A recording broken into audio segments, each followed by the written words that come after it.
အာနာရှိမှုကဘာပေါ်မှာရှိတဲ့ຢာတွေအားလုံးပင်နေသမျှဘရင်ဂိုးပြော်ကြားပိုင်ဆိုင်ထားပါရဲ့ဒါပေမဲ့သူကွက်မြတ်မခံရခင်မှာတော့ငါရှရနာတွေဟုတ်လားမင်းတို့လိုချင်ရစီရမယ်ရှာကြစမ်းကဘာပေါ်မှာငါပိုင်ဆိုင်ခဲ့သမျှအရာတွေအားလုံးကိုပင်နေထဲမှာထားခဲ့တယ်ဆိုပြီးတော့အော်ပြောသွားခဲ့ပါရဲ့သူပြောရတဲ့စကားဟာတကဘာလုံးကိုပြန့်နှံ့သွားခဲ့ပြီးတော့လူတွေဟာပင်နေထဲကိုရွှဲလွှင့်ကုန်ကြကပင်နေသမျှခစ်ကြီးတစ်ခေတ်စတင်လာပါတော့ရဲ့တာယာရဲ့မနက်ခင်းတစ်ခုမှာတော့တင်းမောကြီးတစ်ခုကရေဝဲတစ်ခုကိုဖျက်သွားနေရပြီးတင်းမောဘော်ကလူနှစ်ယောက်ကလည်းပင်လယ်ပြင်ကြီးကိုငေးကြည့်နေခဲ့ပါတယ်။ဒီချိန်အနီးနားကိုစီပိုင်းတစ်ခုမျောလာနေပြီးစီပိုင်းထဲမှာတော့မန်ဂီတီလူဗီဆိုတဲ့ကောင်လေးတစ်ယောက်ပါလာခဲ့ပါတယ်။တင်းမောကြီးရဲ့မှာတော့အရှိကရေဝဲကတင်းမောကိုမထိခိုက်နိုင်ဘူးလို့မှတ်ခါအေးစေးပါတီပွဲတစ်ခုကိုကျင်းပနေကြပါတယ်။လူဗီပါလာရဲ့စီပိုင်းကိုမြင်တွေ့သွားတဲ့တင်းမောသားတွေကအပေါ်ဆွဲတင်လိုက်ပါတယ်။အဲ့ဒီအချိန်မှာပဲတင်မောသားတယောက်ကပင်နေမြတင်မောကြီးသစင်းကိုလှမ်းမြင်လိုက်ပြီးတော့ပင်နေမြတင်မောကြီးလာနေပြီဆိုပြီးအော်ဟစ်လိုက်ပါရဲ့မချခင်မှာပဲပင်နေမြတွေဟာတိုးတင်မောကိုစတင်တိုက်ခိုက်ပါတော့ရဲ့ပင်နေမြခေါင်းဆောင်မိန်းမကြီးအဗီဒါကကော်ဖီဆိုတဲ့သူ့ရဲ့ပျော့ဖက်ဖက်တင်မောသားလေးကိုဒီပင်လယ်ပြင်မှာအလှဆုံးကဘသူလဲလို့မေးလိုက်ပါရဲ့ကော်ဖီကလည်းဒီပင်လယ်မြတင်မောရဲ့ခေါင်းဆောင်တခင်မကြီးအဗီဒါပါလို့သဘောကျပြန်ဖြေပေးရပါရဲ့သူတို့ရဲ့အားလုံးကခေါင်းဆောင်အဗီဒါကိုအင်မတန်ကြောက်ရပါတယ်ဒီလိုနဲ့ပင်နသမားတွေကတင်မောချက်တိုင်းတွေကိုဖျက်ဆီးလိုက်ချိန်မှာတော့လူဗီရှိနေတဲ့စီပိုင်းဟာလည်းတင်မောအတွင်းထဲကိုလိမ့်ဝင်သွားခဲ့ပါတယ်အဲ့ဒီအချိန်မှာပဲပင်နသမားတွေကတင်မောရဲ့စီကိုကျိုးရည်နဲ့တွေ့ပြီးတော့တက်လာပါတော့ရဲ့ကိုဖီကတော့ကျိုးနဲ့ခုန်ကူကမှကြောက်နေရကြောင်းတခင်မအဗီဒါကစူပူကျိမ်းပေါက်နေပြီးကိုဖီကိုပိတ်ကန်လိုက်ပါရဲ့ဒီလိုနဲ့ပင်နသမားတွေဟိုဘက်တင်မောကိုတိုက်ခိုက်နေချိန်ကိုဖီတယောက်ကတော့မိဖို့ကြောင်တွေကိုဝင်လာခဲ့ပါရဲ့ရုံးမင်းဆန်ခတ်ဖြစ်နေကြချိန်မှာပဲခိုးကြောင်ခိုးဝက်ငတက်ပြားကောက်မာလေးတယောက်ကလည်းပင်လယ်မြတင်မောဘောကိုကျိုးနဲ့တွေ့တက်လာနေပါရဲ့တင်မောစီကိုခိုးဝင်မှုကြိုးစားရင်းမှာပင်လယ်မြနဲ့တက်တဲ့တိုးလို့အမှောက်တိတ်ပေးလိုက်ရပါလေရဲ့ကိုဗီကလူဗီရှိရဲ့စီပိုင်းကိုမိဖို့ကြောင်ထဲကနေလှိမ့်လာပြီးတော့တဲ့လာပါရဲ့ဒါပေမဲ့ပင်လယ်မြတွေနဲ့တိုးပြီးသူတို့ကစီပိုင်းကြီးကိုခွဲဖို့လုပ်ပါတော့ရဲ့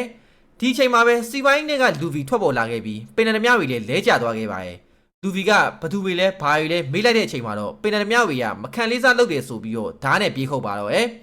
့ဒါပေမဲ့လူဗီရဲ့အရှောင်သိန်းတွေကြောင့်ဓာတ်တွေပဲကျိုးသွားခဲ့ရပြီးပင်နသမားတွေရဲ့လန့်ပြီးတော့ထွက်ပြေးသွားပါတယ်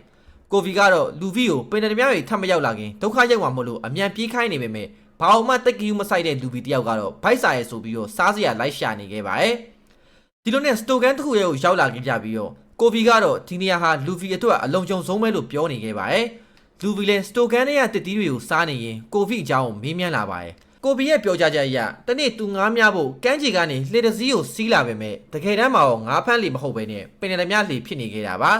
ါဒါနဲ့ပဲအဖမ်းခံလိုက်ရပြီးနှစ်နှစ်ကြာသည့်အထိပင်နေသမျှတင်မောပေါ်မှာခိုင်းပတ်လုပ်နေခဲ့ရပါ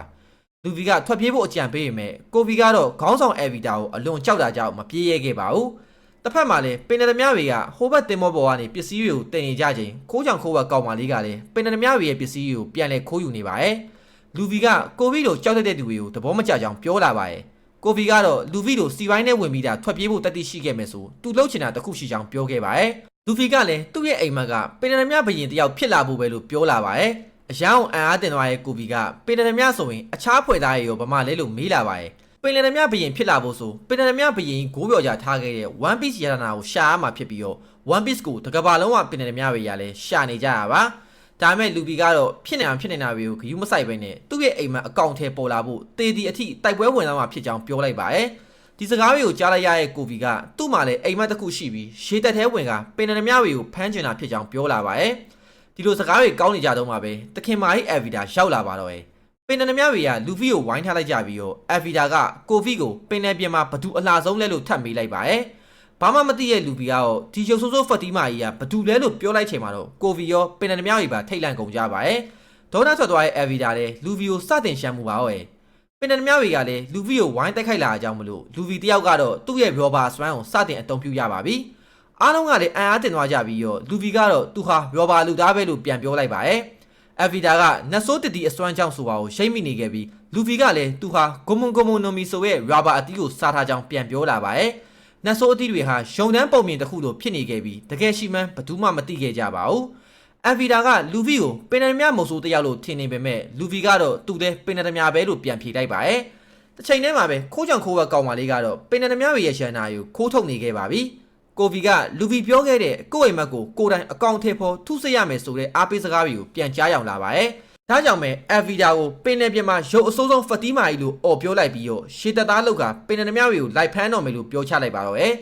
စိတ်ရတော်တူနေပြီဖြစ်တဲ့ Avida ကပြဿနာကောင် Luffy ကိုလက်ဆွဲတော်တင်ပုံနဲ့စရိုက်ပါတယ်။ဒါပေမဲ့လည်း Robber လူသားဖြစ်နေတဲ့ Luffy ကတော့ဘာမှမဖြစ်လာဘဲနဲ့ Robber Pistol အကွက်နဲ့ထိုးချလိုက်တဲ့အချိန်မှာတော့ Avida တယောက်အဝေးကိုလွင့်ထွက်သွားပါတော့။ Luffy ကခေါင်းဆောင်ကျသွားလို့ကြောက်လန့်နေတဲ့ပင်လယ်သမားတွေကိုလှေတစည်းတောင်းကရှေတက်သေးဝင်ချင်နေတဲ့ကိုဗစ်စီကိုပေးခိုင်းပါတယ်။ဒီအချိန်မှာပဲပင်လယ်သမားတင်မောနာကိုရှေတက်တင်မောတစီရောက်လာတဲ့အခါမှာတော့ Luffy ကထွက်ပြေးဖို့လုပ်ပါတော့။တယောက်တည်းဆိုရင်အဖမ်းခံရမှကြောက်တဲ့ကိုဗစ်လည်း Luffy နဲ့ပဲလိုက်ပါလာခဲ့ပါတယ်။ခိုးကြောင်ခိုးဝက်ကောင်းမလေးကတော့ရန်နာတွေခိုးယူပြီးမလို့ထွက်ပြေးဖို့လုပ်နေပါပြီ။သူ့ကိုထွက်ပြေးလာကြပြီးမှတော့ကိုဗီက One Piece ကိုဒါရှာမယ်ဆိုရင် Grand Line ဆိုတဲ့နေရာကိုဖျက်သွားရမယ်လို့ပြောလာပါတယ်။ Grand Line ဆိုတာကပင်လယ်ပြင်ရဲ့တင်းချိုင်းဖြစ်တာကြောင့် Luffy လည်းဒါကြောင့်အဖွဲ့ဝင်တွေစရှာရမယ်လို့ဆိုပါတယ်။ Avida ပြောခဲ့တဲ့ပင်လယ်သမားမုတ်ဆိုးဖြစ်သူ Zoro ကိုအဖွဲ့ထဲခေါ်ခြင်းပေမဲ့ကိုဗီရဲ့ပြောစကားအရ Zoro ဟာလက်ရှိမှာရှေ့သက်စကန်တစ်ခုမှာဖမ်းခံနေရတာပါ။ဒီလိုနဲ့ပဲတိုးတငယ်ချင်းနှစ်ဦးဟာပင်လယ်ပြင်ပေါ်ကိုရွက်လွှင့်ရင်းနဲ့ဆက်လက်ထွက်ခွာလာခဲ့ကြပါတော့